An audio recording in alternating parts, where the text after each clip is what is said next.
हरे कृष्णा। आज हम आपके लिए श्रीमती राधा रानी से संबंधित एक ऐसी जानकारी लेकर आए हैं जिसके बारे में शायद बहुत कम लोग ही जानते होंगे। हम में से प्राय सभी ये जानते हैं कि भगवान श्री कृष्ण हैं वो गोकुल के हैं और राधा रानी जो है वो बरसाने की हैं। पर सत्य तो ये है कि जो श्रीमती राधा रानी का प्राकट्य स्थान है वो बरसाना नहीं है, बल्कि आम भाषा में कहें तो उनका जो जन्म स्थान है वो रावल धाम है, जिसके दर्शन आज हम आप सबको करवाने जा रहे हैं। तो ये है रावल गांव में श्रीमती राधा रानी का मंदिर, यानी जिसे लाडली लाल का मंदिर भी कहा जाता है। ये जो रावल गांव है वो मथुरा से कोई 10 किलोमीटर की दूरी पर है। और जो ये रावल गांव है ये एक छोटे से रावल वन के अंतर्गत आता है, जिसे पुराणों में वृंदावन धाम के अंतर्गत एक उपवन माना गया है। तो ये जो रावल गांव है ये यमुना नदी के किनारे बसा है और ये वो स्थान है जिसे श्रीमती राधा रानी ने अपने प्राकट्य स्थल के रूप में चुना। यहाँ पर जो ये बहुत ही सुंदर मंदिर है और यहाँ बहुत सुंदर विग्रह है, इस मंदिर का नाम जैसे लाडली लाल मंदिर है। लाडली, लाडली का क्या अर्थ है? लाडली का अर्थ है प्यारी सी छोटी सी बच्ची, a sweet young girl, beloved darling girl.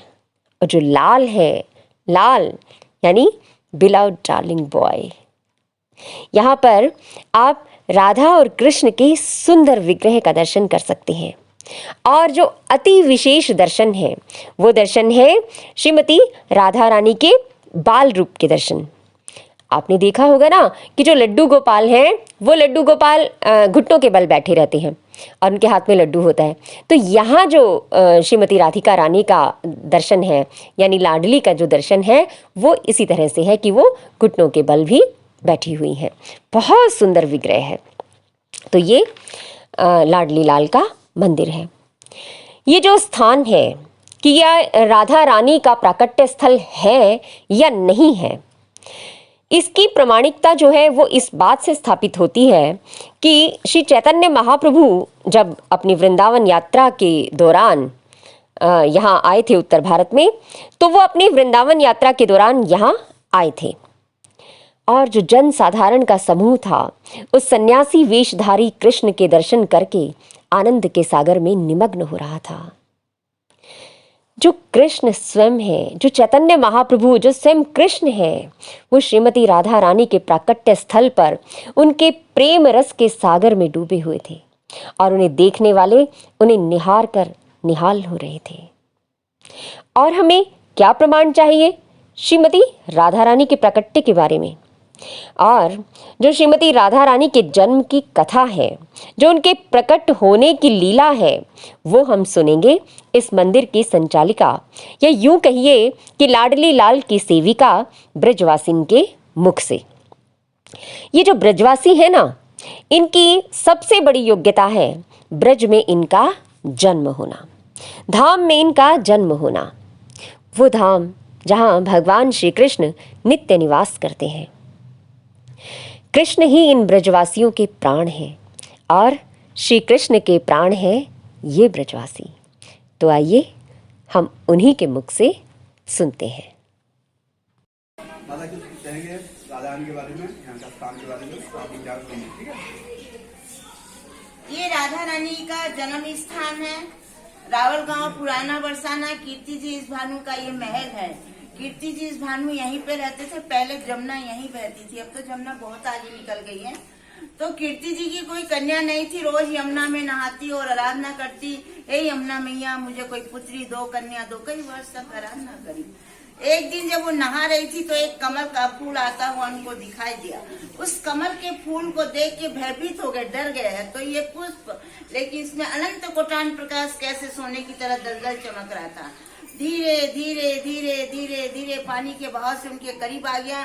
जब तक सूर्य किरणें निकल चुकी थी, सूर्य किरणें उस पुष्प पे पड़ी तो कमल का फूल धीरे धीरे खिल गया।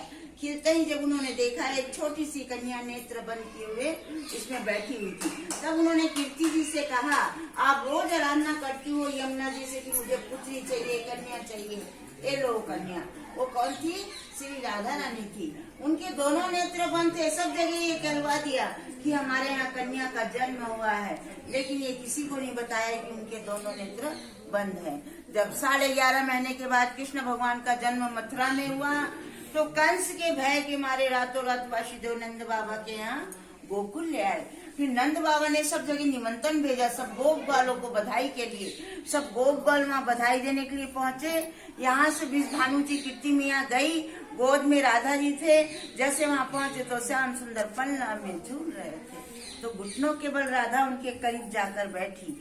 पलटकर कृष्ण ने राधा को देखा और राधा ने कृष्ण को देखा। जब उनके दोनों नेत्र खुले, कंस के भय के मारे तो उनको वहां ले गए। कंस वहां भी पहुंच गया, कभी पुतना को भेज रहा, कभी मरकासुर, कभी वरकासुर को भेज के काफी भूचाल मचा दिया। नंद बाबा बड़े दुखी हो गए। नंद बाबा के पास 9 लाख गायें थी और विषभानु के पास 11 लाख गायें थी। यानी ब्रज के सबसे बड़े राजा यही थे। जब कोई भी कार्य होता तो इनसे ही परामर्श लेते थे। सब गोप वाल इकट्ठा होकर इनके पास आए, बोले बताओ क्या किया जाए। कंस तो बड़ा दुखी कर रखा है, हैरान कर रखा है, इससे अच्छा कहीं दूसरी ओर चले जाना ठीक है। तो नंद बाबा सबको लेके उस जंगल के पहाड़ पे जाके बस गए। उसका नाम नंदगांव हो गया। विषभानु जी कीर्ति मियाँ से बोले मेरा मित्र चला गया, अपन यहाँ अकेला क्या करेंगे। हो सकता है कंस अपने को भी परेशान करेगा। परेशान किया नहीं था, लेकिन उनको भय हो गया, डर हो गया। इसी वजह से राधा रानी और कीर्ति मियाँ को लेके उस पहाड़ पे जाके बस गए। उसका नाम विषभानु के नाम से बरसाना पड़ा। बड़ा पुष्ट पहाड़ है, वो भी ब्रह्मा जी का वरदान है उस पहाड़ को कि कोई भी राक्षस प्रगति का वहां नहीं पहुंच पाएगा। जो भी जाएगा वो पत्थर बन जाएगा। इसलिए विषभानु वहां जाके बस गए। उसका नाम विषभानु के नाम से बरसाना पड़ा। असली राधा जी का जन्म स्थान रावल पुराना बरसाना यही है। यहाँ बालसर की सेवा होती है, इसलिए इनको लाली लाल के नाम से पुकारा जाता है। राधा रानी थोड़ी बड़ी हो गई, जब उनको बरसाने में ले गए तो वहाँ उनको किशोरी जी के नाम से पुकारते हैं। ये जो आप विग्रह देख रहे हैं जुगल जोड़ी सरकार, ऊपर वाले बड़े जो विग्रह हैं, ये कोई बाजार की मूर्ति नहीं है जो लाके पधरा दी गई हो। ये शंभू प्रगट है। ये उसी जगह से प्रकट है जहाँ से राधा रानी कमल के फूल में प्रकट हुई थी। तो ये नीचे वाले जो छोटे विग्रह हैं, इनको लेके हमारे जो पूर्वज थे परमानंद जी व्यास, राजस्थान जोधपुर से आके यमुना के किनारे काफी वर्ष तक उन्होंने तपस्या की थी। जब श्री जी ने उनको दृष्टांत दिया था कि मैं करील के वृक्ष के नीचे मुझे निकाल, तो बोले भैया ये तो यमुना का किनारा है, करील टैटी टैटी का पेड़ है, आप कौन से करील में विराजमान हो। तो बोले श्यामा गैया आएगी जहाँ 4 स्थान से दूध की धार देगी, उस जगह खुदाई करना। वो तपस्या में लीन मन में चले, तो यमुना का किनारा है, गाय चढ़ते रहती है, उन्होंने कोई ध्यान नहीं दिया। जब श्री जी ने दृष्टांत दिया गैया का उन्होंने ख्याल रखा। जब वो श्यामा गैया आके गर्भगृह के पास खड़ी होती है, पीछे गर्भगृह है ना, जहाँ से विग्रह रखा है ना उसके पीछे गर्भगृह है, जहाँ से राधा रानी कमल के फूल में प्रकट हुई थी। तो उसी जगह वो गैया आके खड़ी होती है और 4 स्तन से दूध की धार देके जब वो पलट के जाती है, जब उठ के परमानंद व्यास ने जगह खुदाई की, तो ये ऊपर वाले दोनों विग्रह उसी करील के पेड़ से दूध ही प्रकट इस विग्रह की स्थापना कर दी गई। बड़ा मंदिर बनाया गया। वही पेड़ आज गर्भगृह के ऊपर है, उसके नीचे जड़ नहीं है, ऊपर ही जड़ राधा कृष्ण के स्वरूप में।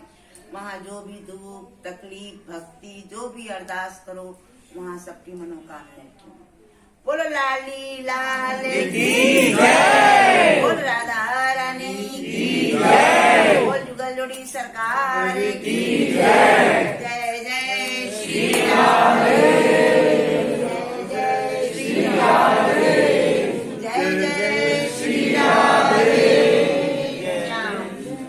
पंजाबी लोग तो डेला बोलते हैं और मारवाड़ी लोग उसको कैर बोलते हैं। यहाँ ब्रज में उसको करील या टैटी या टीट बोलते हैं। यहाँ पे ये है ये। आइए अब चलते हैं मंदिर के छत की तरफ, जहाँ पे वो दिव्य पेड़ विराजमान है, जिसके समक्ष अपनी इच्छाएं व्यक्त कर देने से वो समक्ष सभी इच्छाओं को पूरा कर देता है।